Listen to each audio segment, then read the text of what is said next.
नमस्कार दोस्तों, स्वागत है एक बार फिर से आपके अपने YouTube चैनल मनस स्टोरीज पर। आज की इस वीडियो में हम एक अनोखी प्रेम कहानी अमन और राधिका की प्रेम कहानी पढ़ेंगे। और दोस्तों, यदि कहानी पसंद आए तो लाइक शेयर कीजिएगा और चैनल पर नए हैं तो प्लीज़ चैनल को सब्सक्राइब कर दीजिएगा। तो चलिए कहानी शुरू करते हैं। राधिका बचपन से एक आलीशान घर, गाड़ी और रहन सहन में पली बड़ी है। वही अमन बचपन से ही परिवार को संघर्ष करते देख बड़े होते होते उसने अपनी जिम्मेदारी का एहसास होने लगा। ज़्यादा पैसे न होने के कारण वो ज़्यादा पढ़ लिख न पाया। वहीं दूसरी तरफ सब कुछ होने के बाद भी राधिका को पढ़ने लिखने का मन न था, इसलिए वो भी ज़्यादा ना पढ़ सकी। वक्त के साथ साथ दोनों बड़े हुए अपने अपने रहन सहन के हिसाब से। एक और अमन एक छोटी सी कार कंपनी में काम करता था, वहीं दूसरी ओर राधिका अपनी ज़िंदगी घूमने फिरने और मस्ती में बिताती थी। एक दिन आया जब दोनों का सामना हुआ, और वो इस तरह से हुआ कि एक दिन अमन एक कार को टेस्टिंग करने निकला था, वही राधिका अपने दोस्तों के साथ कार में घूमने निकली थी। थोड़ी दूर जाकर राधिका की गाड़ी खराब हो गई और उसी वक्त अमन ने देखा कि कोई वहां लिफ्ट मांगते हाथ दिखा रहा है। अमन गाड़ी साइड में करके उतर के राधिका की ओर गया और फिर क्या राधिका उससे देख पूछने लगी, क्या आप हमें थोड़ी दूर तक छोड़ सकते हो? अमन उसकी बातों को सुन के चुपचाप गाड़ी की ओर गया और गाड़ी चेक करने लगा। ये देख राधिका को अच्छा नहीं लगा कि वो किसी से कुछ पूछ रही है और अमन उसे कोई जवाब नहीं दे रहा। अमन कुछ देर बाद बिना किसी से कुछ कहे चले जाता है। यह देख राधिका को कुछ समझ नहीं आता। तभी पीछे से आवाज आती है कि राधिका, गाड़ी चालू हो गई, अंदर आ जा। यह सुन राधिका उसे शुक्रिया करने के लिए जाती है, तब तक अमन निकल चुका होता है। राधिका फिर गाड़ी में बैठकर चली जाती है। एक दिन आया जब राधिका का जन्मदिन था। वो हर साल की तरह अपने परिवार के साथ मंदिर गई। वहां उसने अमन को फिर से देखा और देखते उसके पास गई और उससे उस दिन के लिए शुक्रिया कहने लगी। यह सुनकर अमन ने उससे देख केवल मुस्कुरा दिया। यह देख राधिका ने अमन को पूछा कि क्या तुम बोल नहीं सकते?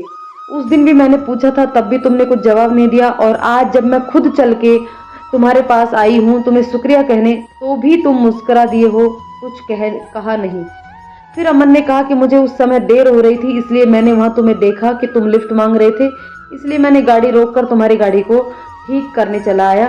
फिर दोनों के बीच बातें चलने लगी। फिर अमन को देर होती देख अमन ने कहा कि अब मुझे जाना होगा, मुझे ऑफिस के लिए लेट हो रहा है। जाते जाते अमन ने राधिका की तरफ दोस्ती का हाथ बढ़ाया कि क्या हम दोस्त बन सकते हैं?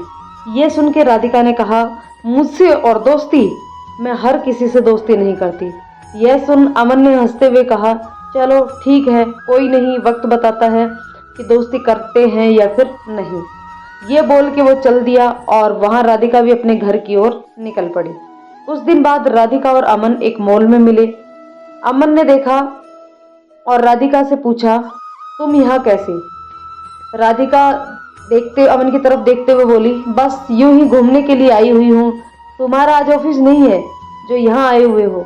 अमन ने कहा, आज बस जल्दी काम खत्म हो गया था तो सोचा थोड़ा घूम लो। फिर दोनों एक कैफे में गए और बातें करने लगे। राधिका ने अमन से कहा, अपने बारे में बताओगे कुछ? अमन हंसते हुए कहने लगा, मैं क्या बताऊं अपने बारे में, मेरा तो एक सादी सी जिंदगी है, जहाँ हर रोज ऑफिस जाता हूँ और शाम को घर आकर के कुछ काम कर लेता हूँ, बस फिर खा के सो जाना और फिर वही सुबह फिर से ऑफिस जाना। फिर अमन ने पूछा कि आप क्या करते हो? ये सुन राधिका हंसने लगी और कहा, मुझे कुछ करने की जरूरत ही नहीं पड़ती, सब बिना किए ही मिल जाता है, तो क्यों करूं कुछ?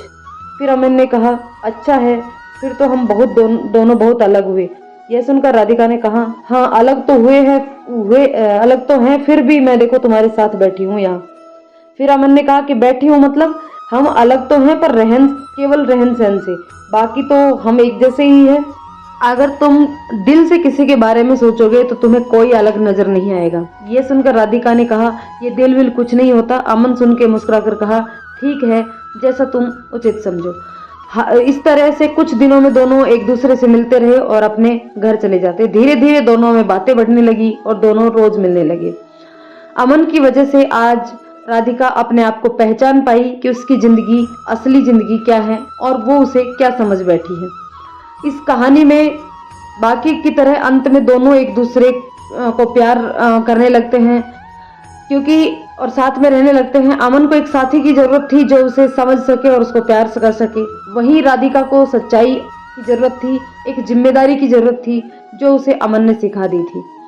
दोस्तों यहाँ पे एक अच्छी बात यह है कि वो दोनों एक साथ रहने लगे, लेकिन कभी उन्होंने एक दूसरे का नाम नहीं पूछा। धन्यवाद।